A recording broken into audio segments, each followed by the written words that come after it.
கிபி 1ஆம் நூற்றாண்டில் பௌடிகா என்ற பெண் ரோம பேரரசுக்கு எதிரான மிகப்பெரிய கிளர்ச்சிக்கு தலைமை தாங்கினார். அவர் ஒரு அரசி அல்ல, ஆனால் அவர் ஒரு போராளி. ரோம படைகள் அவளையும் அவளுடைய 2 மகள்களையும் சித்திரவதை செய்து அவளுடைய பழங்குடியினத்தை சூறையாடினார்கள்.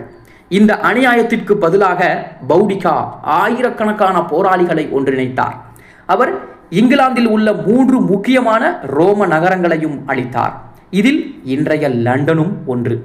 ரோமர்கள் அதிர்ந்து போனார்கள். அவரது சேனைகள் நகரங்களை எரித்தன, ரோம படைகளை முறியடித்தன மற்றும் ரோம ஆட்சியை நிலைத்தடுமாற செய்தன. அதற்கு பின்பு அவள் மறைந்து விட்டாள். பௌடிகா இறந்தாரா அல்லது பிழைத்து தலைமறைவாக வாழ்ந்தாரா? வரலாற்று அறிஞர்கள் இன்னும் விவாதிக்கிறார்கள். ஆனால் உறுதியான ஒன்று என்னவென்றால், அவள் ஒரு வீரமிகு பெண் மட்டுமல்ல, ஒரு புரட்சியின் சின்னம் என்பதும் குறிப்பிடத்தக்கது.